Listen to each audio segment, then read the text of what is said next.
Greetings and welcome. We are in 303 and we turn now back to Mr. Conrad's Unstoppable volume, chapter lesson 34, entitled Conceive, Believe, Achieve. One of the really important chapters of this entire volume for reasons that I hope will become clear in a moment. Let's begin with our focus observation there on your journals really quickly. The first observation is that can't is a four-letter word. What Mr. Conrad will call stinkin' thinking. It's a term that he likes to reference. And he has an actual story to kind of explain why this is such an important idea. Let's read together. 1 year, I'm on page 114 of the Unstoppable volume. 1 year, I had my planning period the last hour of the day. Some days when I finished planning, I'd head down to the weight room, work out. I just happened to be there one day while the PE class was doing its year-end testing. One of the tests was pull-ups, and the teacher was recording how many each kid could do in her grade book. When she called Debbie Gurr's name, Debbie said, "I can't do any." The teacher put a 0 in her grade book, then turned to me and said, "Her mother just passed away." The teacher was using this as justification for not making Debbie try to do some pull-ups. At the same time, one of my students, Jeff, turned and stared at me. He was in my class that very day and had just listened to the Friday story, which was about using the word can't. I call it stinkin' thinking. I challenged my class that very day to never use the can't word. It's the worst four-letter word you can say, I told him. It conditions you to be stoppable. Jeff never said a word when Debbie said, "I can't." He didn't have to. I knew what he was thinking. I felt challenged. I walked over to Debbie to have a word with her. She told me she'd never done a pull-up in her life. She even stuck both her arms out as proof. Standing barely 5 feet tall, Debbie was small, even by high school standards, and her arms were thin. I told her to go off by herself and close her eyes. I want you to visualize yourself doing pull-ups, 10 of them. Now, visualization here is hypercritical for our story. It simply means that we are, in our mind's eye, seeing something that we want to have happen. Many athletes have used this idea to really improve their performance. Let's follow and exactly see what it is that is being suggested. She must have thought I was crazy. Towards the end of the class, I asked her if she did it. "No," she said, while trying to walk away from me. I asked the PE teacher for permission to keep Debbie for a few minutes after class. Now, it was just the two of us in the weight room. I began by telling her that I was very sorry to hear that her mother had passed away. Debbie had 6 brothers and sisters. "I'm sure you all miss her a great deal," I said. "I know it's normal and healthy to mourn the loss of a loved one, but I was concerned that Debbie's mourning might prevent her from accepting challenges and taking risks. After all, Debbie was very much alive, yet the PE teacher quickly accepted Debbie's can't and justified and excused it by Debbie's tremendous loss. To me, that was tragic. After I explained that to Debbie, she showed me her arms again. "Mr. Conrad, I can't do pull-ups. I've never done a single one in my entire life." "Stop it. Stop it right now," I screamed. "I refuse to believe you can't do a pull-up. Your problem isn't your arms. Your problem is right here," I yelled while pointing at her head. "You don't see yourself doing a pull-up, and until you can conceive it, then believe it, you're never going to achieve it. Now get over to the chin-up bar."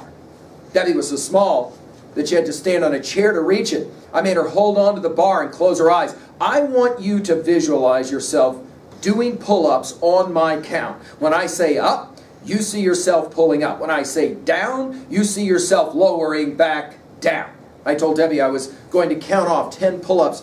She was to see herself doing all 10. When I finished counting 10, she was to open her eyes. I would keep counting. She would do pull-ups for real. The poor girl was almost in tears from me yelling at her, but she nodded her head in agreement. "Up, down, 1. Up, down, 2, I barked, sounding like a drill sergeant. When I got to 10, I said, "Open your eyes." "Up." Debbie seemed to magically float over the bar. "Down." She let herself down. "Up." Again, her chin went over the bar. "Down." She was starting to smile. "Up." She almost got 3.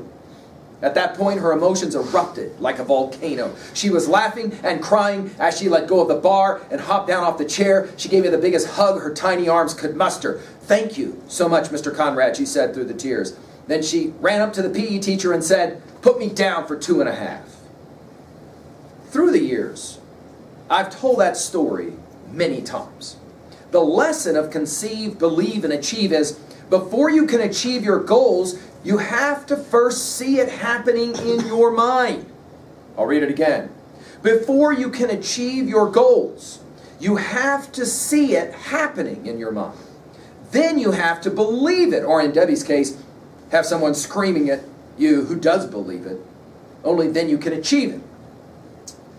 Our 2000 boys varsity basketball team desperately needed that lesson. They were headed to the district tournament as the last place seed. Coach Blaine Corlett asked me to give the Bulldogs a pep talk before they left. Coach had asked 4 other times through the years, and the boys had won after each talk. He was hoping this would be the 5th time. As I told the team that story, I could see several of them wiping their eyes. They all realized they were Team Debbie, and the district championship was their chin-up bar. You've got to see yourself beating those teams and holding up that championship trophy over your heads. That's your chin-up, fellas, I said. Now, get it done, Bulldogs. At the district tournament, our boys shocked and surprised everyone. They crushed every team they played and won the championship trophy. Several of the players motioned for me to get in the team picture as they held that trophy over their heads. I didn't go, but I thought it was really cool. They invited me. A couple of days later, the team requested that I come to practice. The guys had something they wanted to give me. When I arrived, Coach smiled and stopped practice, and the whole team gathered around me. The team's captain presented me with a shirt that read Bulldog District Champions on the front. But what really got me choked up was when they turned the shirt around. On the back of their championship shirts, in huge bold letters, it read, "Conceive, believe, achieve." See, Conrad. I thanked the team and told them to always be a big dog. And then the follow-up comment, whatever your pull-up is in life, you must conceive it, then believe it so that you can go out and achieve it. That's what makes the unstoppable you. Let's pause for a moment in our journals and take a couple of quick notes about this really influential and important chapter. 1, notice the power of the mind. It can work both ways. Bad thoughts can lead to bad feelings. Good thoughts to good feelings. Notice as well the power of visualization. You got to see it to believe it, to make it happen. Notice another observation. Notice that when bad things happen, our instincts are to always ask, why is this happening to me? Think about the last time something bad happened to you. Why did this have to happen to me? That's usually our question. Of course, let's point out, that is a question without an answer. Because any answer that you're given, you can always come up with an additional question. Yeah, but why did that have to happen to me? But if you change the word to the word for and ask, why did this happen for me? Now you have no longer considered yourself a victim in the middle of your life. Now you have power. You can decide why anything bad happens for you. Right? Finally, this is a very interesting question. What is, right now, in your life, your chin-up bar? We're speaking obviously metaphorically. What is it for you? What is the thing right now that you're pretty convinced you cannot do? And obviously the question is it possible that maybe with some visualization, some mental work, you can begin to play the very game of conceive, that is to say, think about it, believe, and then finally achieve. Of course, all of this, Mr. Conrad would point out, only happens with W-O-R-K. Right? Thank you.